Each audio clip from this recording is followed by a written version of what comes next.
Қайырлы күн құрметті көрермендер, Шипагер арнасына қош келдіңіздер. Арнаға тіркеліп, комментарий жазуды ұмытпаңыздар. Бүгінгі видеода сіздерге оразаның денсаулыққа пайдасы жайында көптеген ақпараттармен бөлісетін боламыз. Жаратушы иеміз бір істі құлдарына парыз етсе, онда ол нәрседе пенде үшін екі дүниеде де пайда болатыны сөзсіз. Исламның 5 тірегінің бірі ораза да солай. Бүгінгі видеода біз ауыз бекітудің рухани емес адам денсаулығына әкелетін дүниелік пайдасы туралы айтып өтетін боламыз. Оразаның 10 қасиеттерінің 10-на жеке-жеке тоқталайық. Бірінші қасиеті: жасушалар жаңарып, ескісі жойылады. Ораза адам организміндегі қажетінің артық және ескі жасушаларды жоюшы қызметін атқарады. Оразаның тәртібі бойынша адам жылына 1 ай толығымен ауыз бекітеді. Күніне кем дегенде 14 сағат жеп ішуден тыйылып, одан кейін бірнеше сағатқа аузын ашып, әл жинап алу қажет. Бұл адам ағзасындағы жасушаларды жандандырып, керек еместерін жою процесіне қажетті уақытқа дәлме-дәл келеді. Адам қарны ашқан кезде әлсіз жасушалар өздігінен жойылып, аштыққа қарсы тұру үшін адамның ішкі ағзалары белсенділікпен жұмыс істейді. Екінші қасиеті: қант диабетінің алдын алады. Ораза тұту қандағы қант үлесін барынша төмен мөлшерге түсіруге үлкен септігін тигізеді. Себебі ораза ұстаған кезде адамның ұйқы безі дем алады. Ұйқы безі қантты крахмалды заттар мен майларға айналдыратын инсулин бөледі. Егер адам ұйқы безінің шығаратын инсулиннің артық мөлшерде тамақ жейтін болса, онда бұл ұйқы безіне ауыр тиіп, оның жұмыс істеу белсенділігін төмендетеді. Осылай жалғаса берсе, ұйқы безі өз функциясын атқарудан қалады. Осы уақытта адам бойындағы қант қанға тарай бастайды да, оның қандағы құрамы бірте-бірте көбейіп, адам қант ауруына шалдығады. Қазіргі әлемнің біраз жерінде қант диабетіне шалдыққан адамдарды ораза тұту арқылы емдеу етек алуда. Ауыз бекіту арқылы дертті емдеу процесі былай жүреді. Пациент 3 апта бойы күніне қанындағы қанттың мөлшеріне байланысты 10 сағат пен 20 сағат арасында ауыз бекітеді. Одан кейін ауыз ашқан кезде жеңіл тамақтармен қоректенеді. Бұл химиялық дәрі-дәрмектерді қолданбай қант ауруын емдеудегі өте ұтымды жол екенін медицина дәлелдеп отыр. Келесі қасиеті: артық салмақтан арылуға әсерін тигізеді. Егер ораза ұстаушы ауыз ашқаннан кейін жейтін тамақ мөлшеріне шектеу қойып, дұрыс режиммен жүрсе, бойдағы артық салмақтан арылуға ораза таптырмайтын әдіс. Яғни адам ұзақ уақыт аш жүріп, ауыз ашқан кезде бірден тамақ пен сусындарға тойып алмағаны жөн. Себебі бұл керісінше салмақтың көбеюіне әкеп соғады. Алла елшісі саллаллаху алейхи уассалям ауыз ашар кезде тек бірнеше құрмадан дәм тартып, аз ғана су ішіп, ақшам намазына тұратын. Пайғамбарымыздың саллаллаху алейхи уассалям осы бір әдеті бәрімізге үлгі бола алады. Себебі құрманың құрамында қант бар, ал қант қан құрамына тез тарайды. Сол себепті адам аузын құрмамен ашатын болса, бірден тоқшылықты сезінеді. Көп адамдар күні бойы тамақтан тыйылып, ауыз ашқаннан кейін бірден ауыр, майлы тамақтарды, көкөністерді жеп бастайды. Бірақ кісі бәрібір өзін аш сезініп, тамақты үстін-үстін жей береді. Сөйтіп организміне қажетті энергияны мөлшерден асырып жібереді. Осылайша ораза ұстау өзінің қасиеттерінің бірін жоғалтып, адам артық салмақ қосып семіздікке ұшырайды. Әрине, Алла шариғатының бізге қалағаны бұл емес. Келесі қасиеті: тері ауруларына пайдасы. Ауыз бекітудің тері ауруларымен күресуге пайдалы әсері бар. Себебі адам ораза тұтқан кезде қандағы су мөлшері азаяды. Яғни терідегі су құрамы кемиді деген сөз. Бұл терінің қуаттылығын арттырып, зиянды микробтар мен бактерияларға қарсы тұруға көмектеседі. Сондай-ақ қышыма ауруының адам денесінде әрі қарай таралуын тоқтатады. Терінің майлануы мен аллергиядан жазылуға да оң әсерін тигізеді. Оразаның келесі пайдасы: ағзадағы тұздың жиналуы көп тамақтанудан, әсіресе еттен жасалған өнімдермен көп қоректенуден пайда болады.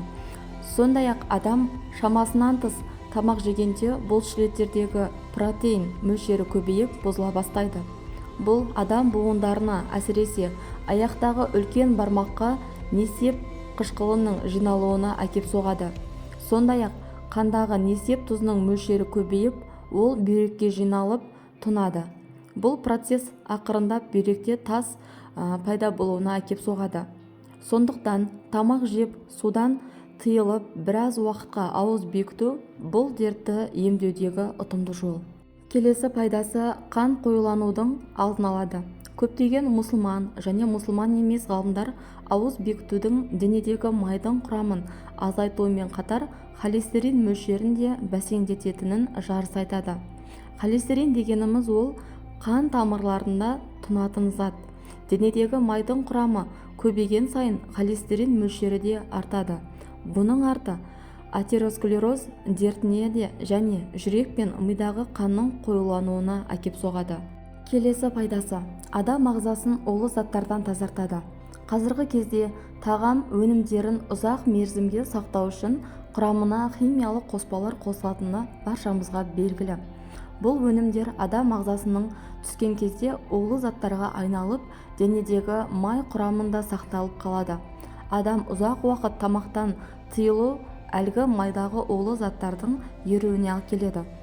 Оған қоса адам организмін улы заттармен қорғауға жауапты бүйрек, бауыр сияқты ағзаларға өз функцияларын атқаруға көмектеседі. Сондай-ақ ауыз бекіту кезінде дұрыс тамақтанып, артық тағамнан бас тартатын болса, бұл органдардың иммунитеті жақсарып, денсаулығымыз жақсарады. Келесі емдік қасиеті ас қорыту жүйесі дем алады. Ауыз бекіту ас қорыту жүйесінің демалуына мүмкіндік береді. Бірақ бір ескерте кететін жайт, ораза ұстаған кезде асқазан қышқылдық бөлуді тоқтатпайды. Яғни асқазанда жарасы бар адам ауыз бекіту кезінде абай болуы қажет. Келесі ерекше қасиеті жағымсыз тәуелділіктерден арылу. Жағымсыз тәуелділіктер десе алдымен көз алдымызға түтіні бұрқыраған темекі келетіні хақ. Рамазан айы арам әдеттен арылуға таптырмайтын кезең. Себебі басқа күндері темекіні тастаймын деп өзіңізге уәде беріп, артынан нәпсі құрғырдың айтқанына ілесіп кететінімізбен оразаның уақытында Алладан қорқыныш бұдан сізді иншалла қайтарады. Әрине, қазіргі заманда тәуелділіктің түр-түрі көбейіп кетті. Бұлардан арылу алдымен адамның өзіне байланысты.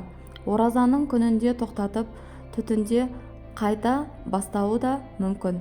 Бірақ бұл біліп қойыңыз, Рамазан айы тек ауыз бекітіп қана қоймай, сондай-ақ жаман сөздерден, ұсқынсыз әдеттерден, жағымсыз тәуелділіктерден арылуға көмектесетін мүмкіндік айы. Арылу алмай жүрген мүмкіндіктеріңіз болса, мүмкіндік жіберіп алмаңыз.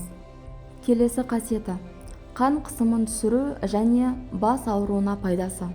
Ауыз бекіту қан қысымын түсіруге және қанның қоюлану қаупін азайтуға бағытталған табиғи жол. Өйткені адам ұзақ уақытқа тамақтан тыйылған кезде бойға қажетті энергияны жеткізу үшін организм денедегі маймен қоса глюкозаны жаға бастайды.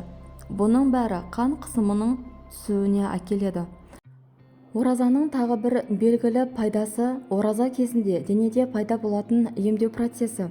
Ораза кезінде энергия ас қорыту жүйесінен оның жеткіліксіз пайдалануына байланысты метаболизм жүйесі мен иммундық жүйеге жіберіледі. Ораза кезінде емдеу процесі ағзаның энергия көздерінің іздеуінің арқасында оңай болады. Денедегі қалыптан тыс өсінділер, ісіктер және сол сияқтылар дененің қорларынан толық қолдау алмайды. Сондықтан олар жойылып кетуге бейім. Ораза сонымен қатар жасару сезіміне және өмір сүру ұзақтығының артуына алып келеді. Бұл оразаға тән детоксикация әсерінің арқасында болуы мүмкін. Жауын құрттарына жүргізілген зерттеулер оразаның арқасында өмір сүру ұзақтығының ұзарғанын көрсетті. Бұл эксперимент 1930 жылдары бір құртты оқшаулап, оны аштық пен тамақтану циклына ауыстыру арқылы жүргізілді. оқшауланған құрт басқа құрттардан 19 ұрпаққа аман қалды. Сонымен бірге оның балғындығы мен жастығы тән физиологиялық сипаттамаларын сақтап қалды. Құрметті көрермендер, мен беріп өткен ақпараттар пайдалы болса, арнама тіркеліп, комментарий жазып, лайк баса өтіңіздер. Ұстаған оразаларыңыз қабыл болсын. Достарыңызбен, таныстарыңызбен бөлісе отырыңыздар. Қазақша контенттің дамуына өз үлесіңізді қосуды ұмытпаңыз.